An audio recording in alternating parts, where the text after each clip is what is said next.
Hi, I'm Aaron Hamill, and this is my assistant, Raymond Wong, and we're going to be working on some Kenpo self-defense techniques right now. First one we're going to do is called sword and hammer, and it's going to deal with a grab to the shoulder. First thing we always do in Kenpo is we always want to use one hand to check, always check the closest object to us, which is this hand here. Now, when he first grabs me, I first become aware that he's grabbing me. And so what I want to do is immediately react. Boom. I'm going to come to the throat with a knife hand strike, then I'm going to pivot into the groin with a hammer fist strike. I'm going to pull back away a little bit to give myself some room and unload a side kick into the ribs. Okay? So what I do is I immediately check while striking up to the throat here. Going to the groin, and I'm pivoting into this reverse fighting stance in this direction to strike to the groin.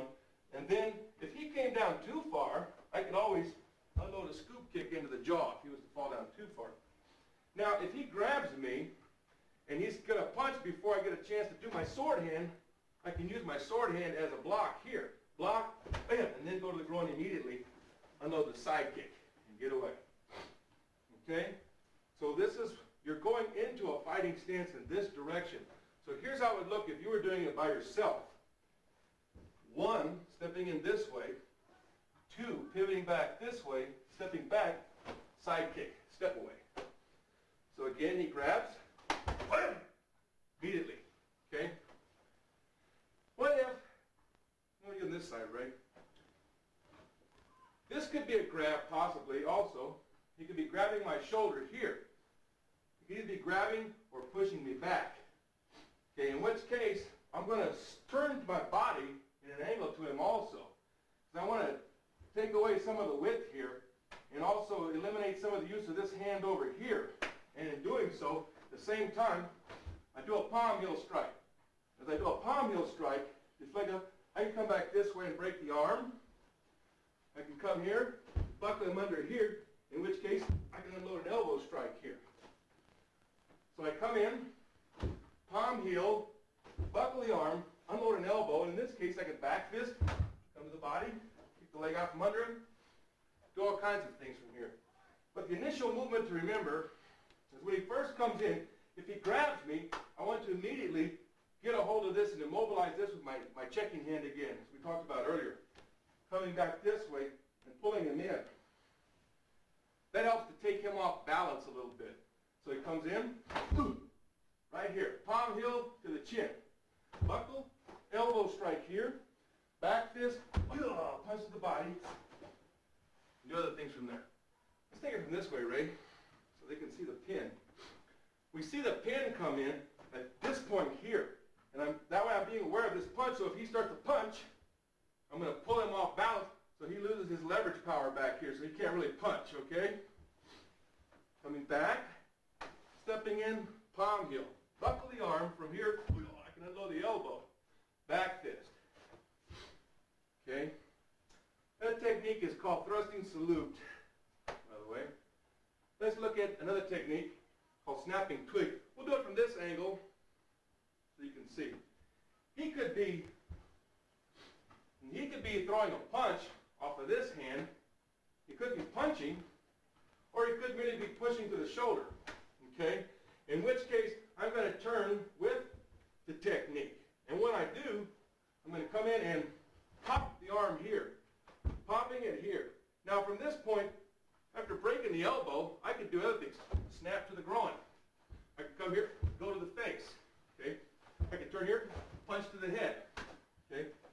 So what I'm doing is I'm popping, boom, break the arm, and I'm going to rake down this way. I'm going to pull him down and then come back up into the punch here. Punch again here.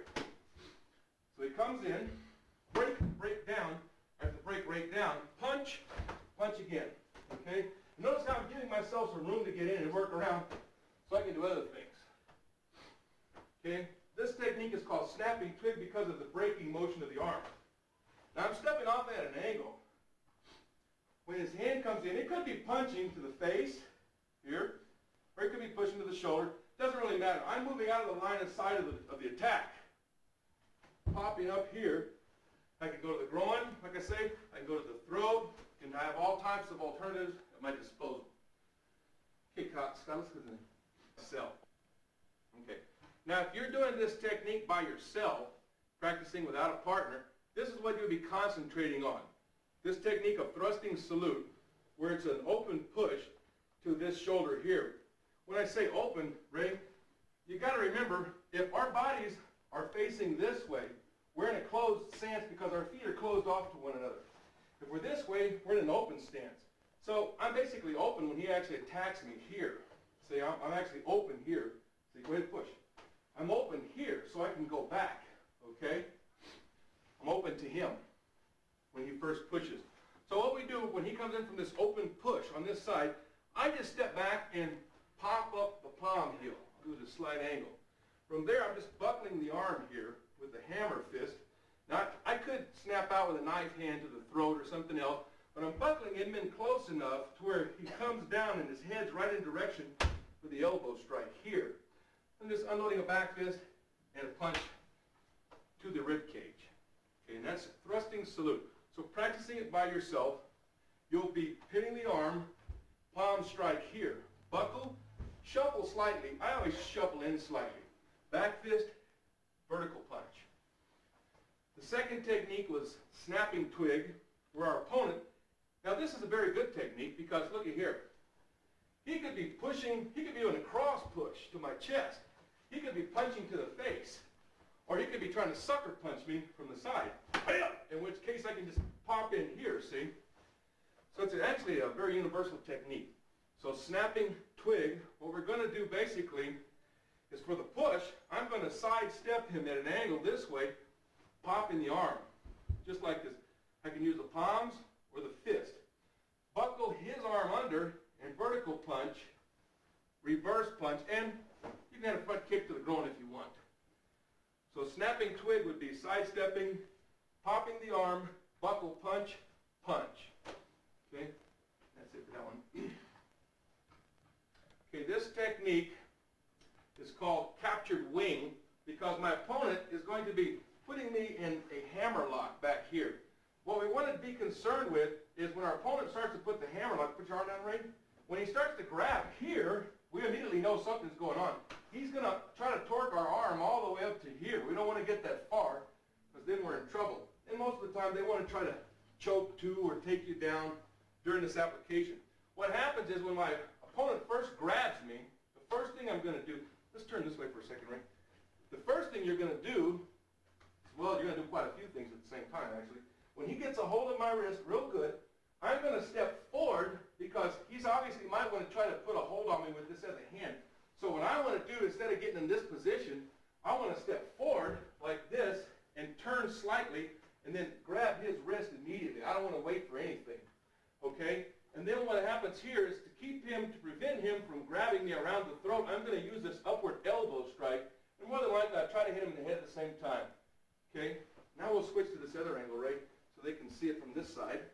What happens is, he grabs me here, and I immediately step forward and pop the elbow this way to detour this hand from getting around my neck.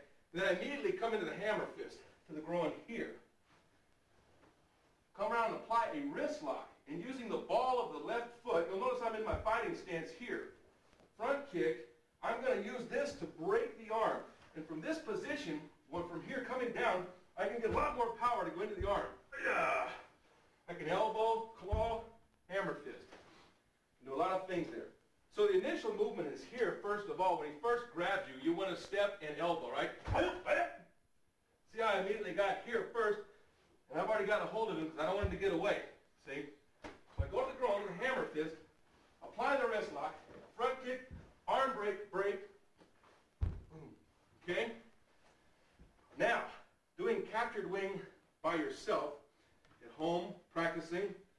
Let's do it facing this way again. I'll step forward in my fighting stance. I'm going to pivot, elbow, and I'm in a horse right now. Pivot back, hammer fist strike here. Step and turn and apply the hold. Okay? Then front kick. Set down with a break. Elbow, claw, twisting the chin and through. And remember, when you're doing this elbow down, you're driving it into the back and driving his chest into your knee at the same time. Okay? Let's go to the next technique. Okay, this technique is called delayed sword. And the reason why is because when our opponent first attacks, we're going to go back. And instead of using a knife hand immediately, I'm going to front kick to the groin before I unload my knife hand. And the way delayed sword works, it's a very good technique because he could be throwing a jab off the front hand, okay, to the face, right? Go ahead. See how I'm going back here? Or he could be grabbing my shoulder and getting ready to punch. Boom. See? So if he punches here, I just go back into a cat and unload this before going to my knife hand here. The way the technique is fully done is a knife hand, palm heel strike, and then I can unload here, okay? Now, what we're going to show you is that if he grabs, check, always check, right? I can be checking and pulling him back off balance. I can block a punch there. I can block a punch here. If he's punching off the lead hand, Ray's confused. What do I do? Okay, now do it as a jab, Ray. You'll notice I'm going to go step out of the range of the punch. I'm going to get back into my cat stance, which gets me out of the range of the punch, but gives me still enough distance to kick to the groin. Okay, then I come in, boom, knife hand, palm, punch. Okay, so we just do it again. Step back and too quick for my opponent. Okay, so go back, Ray. Cut off. Okay, go ahead. You'll notice how I kick and I land immediately into the strike. Palm, punch. Now one thing to remember is, if he grabs me, this is a much slower response from a grab. But when he starts to punch, he's actually speeding up the technique, okay? Bam. He's speeding up his motion by punching as opposed to grabbing. Now, what if I wanted to step out this way off the same jab? I wanted to come to the face, Rick. Go back for a second. Okay. Get in your fighting stance, and you attack me while I just stand natural. Now, if I'm standing here and this guy decides to throw a jab at me, I can step back here and unload it, but going in this direction. From this case, I can strike here. Boom, I can come in and do other things. Okay? But this is if I decide to step off on the right leg and block here. So go back and punch. Boom, for the front kick, knife hand to the throat here. I could do a double technique where he does a jab to the face and a reverse punch here. Notice how I'm not really working real hard to block everything. So he does a jab and a reverse punch here, then unloading. This one's called blocking branches. Let's slow down, we're getting ahead of ourselves again. Okay, this next technique is called blocking branches. It's for the case where he throws a jab and a reverse punch. Let me give him some room here. He's going to throw a jab and a reverse punch. He comes into the face with the jab. All I'm going to do is simply go back and block both of the strikes. This one here I'm going to push off and come back to my body because I'm going to come in and attack both the throat and the solar plexus at the same time. So I see him coming, and I immediately attack right afterward. I see the punch, 1, 2, okay? Then I come in, striking here and here, the throat. If I want, I can take out the knee and get away. Okay, that technique is blocking branches. The technique we did before that, we're going to be stepping back. Let's review that one just by yourself. Going back into the cat and doing an inward block. Front kick to the groin, and as you set down, unload the knife hand. And look where this hand is here already to unload the palm. Punch to the body here, and I'm keeping my hands up to protect myself at all times from anything that he might throw, because you never know what he might do. I might miss, I might not have enough power going in my technique, and he can counter the technique. Okay, now that was the delayed sword technique. Okay, now the second one was blocking branches. You're going to block outward or going back into your fighting stance. One, block the second punch. You're going to shuffle in after cocking back and unload the vertical and the sword hand at the same time. Just like this. Oh. Okay, next technique. What side does? Okay. All right, let's talk about delayed sword technique for just a minute. Now, as you can see, this technique is pretty good. He can be throwing a jab, a left jab to the face, in which case I'm just simply getting out of the direction of the punch. And you'll notice that when a guy comes, when he's attacking, if he turns too much to the side, he loses the ability to attack over here. If he torques down too much, he loses his ability to kick at me also. So what I'm doing by coming out this way is I'm actually just making myself real small too, so he can't have as much to strike at. I'm getting out of the range of the punches here, see? And attacking the groin, knife hand, palm heel, punch, okay? It can be against a left grab to the shoulder even. That'll work. All I have to do is remember when I check, if he's going to punch, I'm pulling him off balance by going back and having him checked here, and at the same time, going to the groin here. Okay? What if I was against the wall, and I couldn't really get away, and he comes up and grabs me, like this, right? Here's a simple thing you can do too. I can't really get away because I've got this wall behind me, and I can't step back to punch or kick or anything, can I? What I can do is this here. Boom. Come to the leg here. I see the punch coming in, I immediately block and kick him out and give myself some room. Wheel. You didn't hurt you there, Ray. You didn't see that. What I did was I just came in with a simple elbow strike to the body. Bam! Right here, and back knuckle to the face, and go to the groin. This way, unload all kinds of things. But the point is, all Kenpo techniques are like this. They don't have to always be meaning one thing. They can mean several things. And I can adjust the technique to my terrain and my environment, which is very important. You have to remember your environment you're in. Another technique similar is called guillotine. Same concept. He's going to throw the jab, and when he does throw the jab, I'm stepping back this way and unloading the same front kick.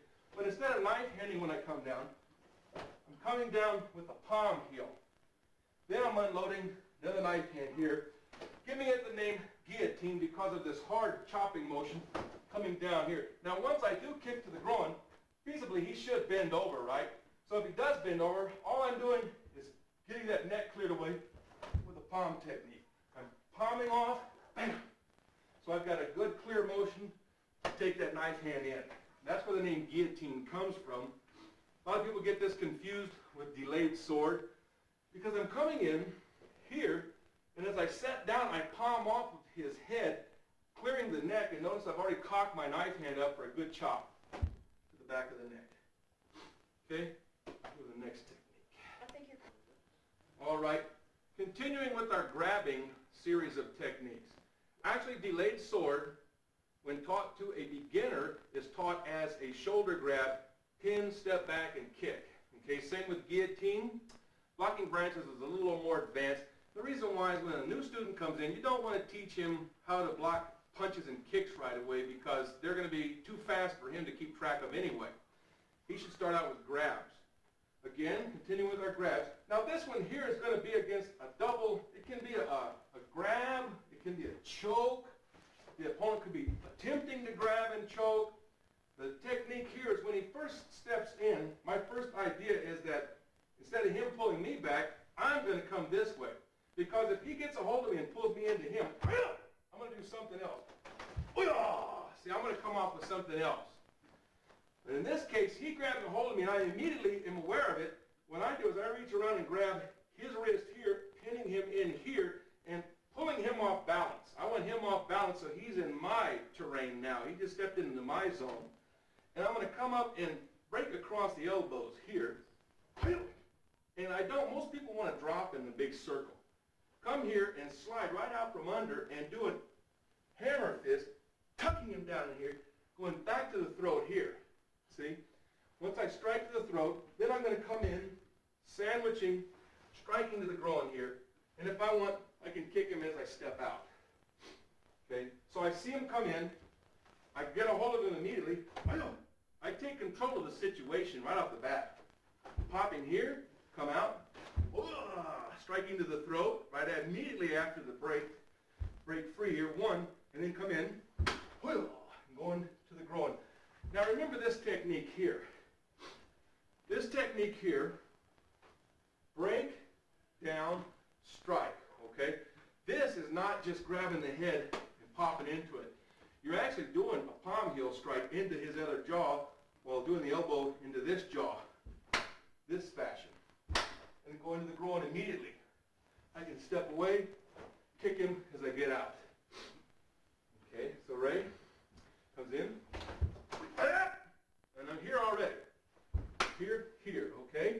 Boom, bam. monograph technique. Okay, this technique is known as flashing daggers because of the motion of the hands. They're like daggers moving. Okay, you're going to be sweeping out, and I'm going to go ahead and do the technique with Ray first, and then we'll examine the technique. It's just into the air by itself. The guy comes in with an immediate push. Okay, this isn't a grab. He's coming in, well, it could be a grab. His hands are like this, and he's coming in like this. Okay, Ray? So what I'm going to do immediately, when I see him, instead of stepping off this way, I can have other alternatives. I'm going to step into my opponent, and I'm going to be pushing basically forward with this hand while levering away with this one. I'm going to go immediately to the kidney, to the throat. From here, I've got a lot of power. Boom! Right into here with a vertical punch. Notice where my hand is. It's right up here in case he punches. I still have my guard up, okay? Then I can come around and strike to the groin and step away, okay? So he attempts to push, and all I do is step in, pushing away this way, 1, 2, 3, 4 to the groin.